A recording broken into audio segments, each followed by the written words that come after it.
होली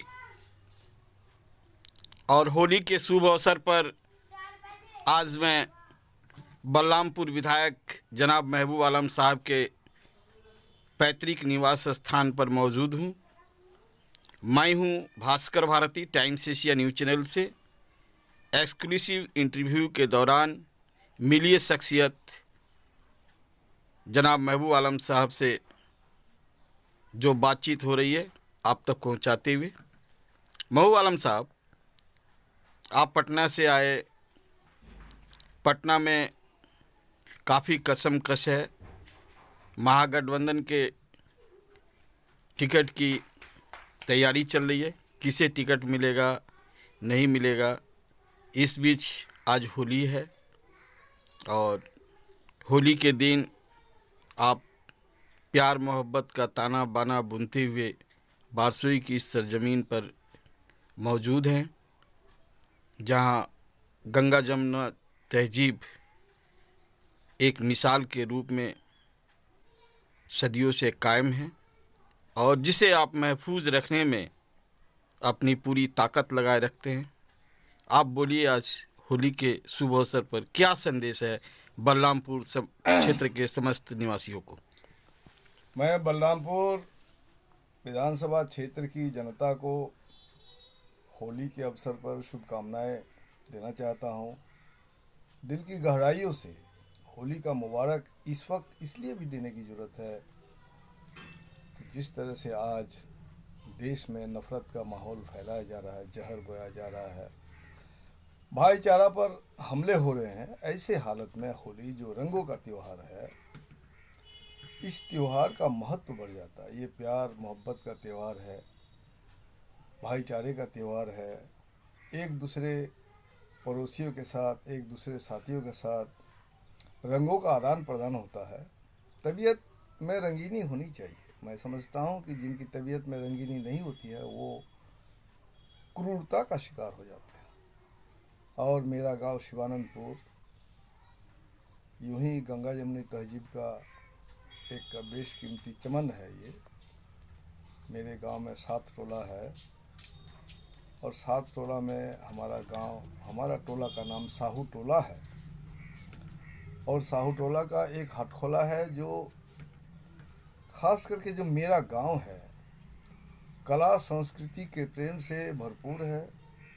ये लंबे समय से ऐतिहासिक रूप से इस गांव में जो गर्वनील स्टेट का यहाँ कचहरी हुआ करता था हटखोला में, तो लंबे समय से यहाँ हिंदू मुसलमान आपस में मिलजुल के इनकी जो गंगा जमुनी तहजीब है, जैसे होली मिलन है, दुर्गा पूजा का मेला, ऐतिहासिक मेला जब पूरे बारसे में कहीं नहीं हुआ करता था, यहाँ होता है। यहाँ एक छोटी सी ज़मींदारी थी साहू लोगों की।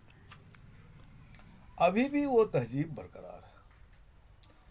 मुझे अपने गांव के तहजीब पर गर्व महसूस करता हूँ। मुझे बहुत खुशी है कि अभी तक इस गांव में ये गंगा जमुनी तहजीब तमाम नफ़रत फैलाने की साजिश के बावजूद भी बरकरार है। यही मेरे बगल में बस इसके बाद साहू लोगों का घर है।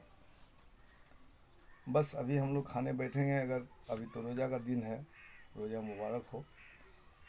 ऐसे अंदिना में जैसे हमारे यहाँ के लोग खाने बैठते हैं, तरकारी की कमी हो गई तो हम लोग अपने लोगों को भेज देते हैं, साहू टोला जाओ, वहाँ 10 किस्म की तरकारी आ जाएगी। तो ये है शिवानंदपुर। और इस हालात में जो भी लोग आते हैं, जैसे हमारे पास आते हैं, अभी रोज़ा का दिन है, लोग बहुत अदब के साथ वो एक चुटकी जो गुलाल है, अबीर है, वो दोनों अंगूठा में रख देते हैं। हालांकि जनवादी तहजीब में हम लोग इसे अच्छा नहीं समझते हैं कि कोई आकर के हमारे पैर में झुक जाए, लेकिन वो संस्कृति है। इसलिए आज की तारीख में मुझे लगा कि पटना से मुझे अपना गांव आ जाना चाहिए। पटना में जो टिकट का जो सवाल आप करते हैं, हमारे लिए टिकट महत्वपूर्ण नहीं है, हमारे लिए पॉलिटिक्स महत्वपूर्ण है। टिकट लेके चुनाव जीत जाना ही सियासत नहीं है।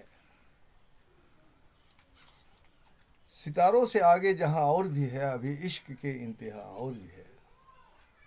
तो शाहीन है परवाज है काम तेरा, तेरे सामने आसमां और भी है।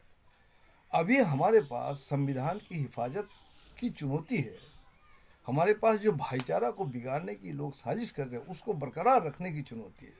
और इस चुनौती में मुझे अब तक कामयाबी मिली है और मुझे लगता है कि कटिहार ज़िला एक खूबसूरत ज़िला है और इस ज़िले को की जो छटपटाहट है उसको अपना एक आदमी नहीं मिल रहा है। सियासी जो सरपरस्त होना चाहिए, सियासी जो गार्जियन होना चाहिए, ये उसको नहीं मिल रहा है।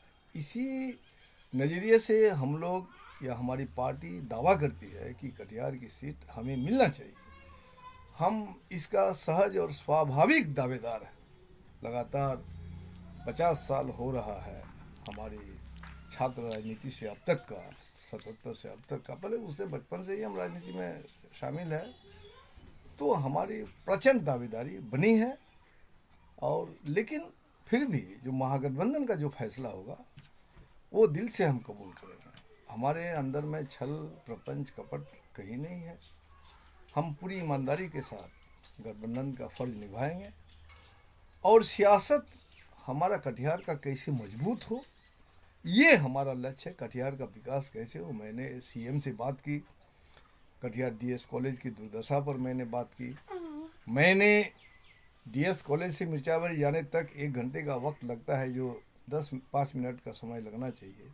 एक फ्लाईओवर क्यों नहीं बनना चाहिए, बनना चाहिए। तो ये तमाम सवाल मैंने उठाए हैं और माननीय मुख्यमंत्री ने उसको सहर्ष कबूल किया है। अपने सेक्रेटरीज को कहा है इसको नोट कर लो, आने वाला दिन में ये प्रोजेक्ट कटिहार के लिए लिया जाएगा। और मैंने ये भी कहा कि गंगा जमुनी तहजीब है कटिहार डीएस कॉलेज में। जब कभी बांग्लादेश के लोग आके पढ़ते थे और आपको जो है अफ़गानिस्तान के लोग आके पढ़ते थे, नेपाल के लोग आके पढ़ते, तो आज क्यों नहीं इस कॉलेज को यूनिवर्सिटी कॉलेज बनाया जाए। साथ साथ आपको जानकारी होना चाहिए कि मुझे इस वक्त पटना में जो मौलाना मजहरुल हक अरबिक एंड पर्शियन यूनिवर्सिटी जो है वो उसका मैं सीनेट का मेंबर हूँ, बनाया गया है मुझे। और इसके लिए मैं मुख्यमंत्री को मुबारकबाद देना चाहूँगा। और साथ साथ मैंने सीनेट में इस बात को उठाया मीटिंग में कि भाई इसका प्रचार हो, प्रसार हो, पूरे हिंदुस्तान में एक ऐसी यूनिवर्सिटी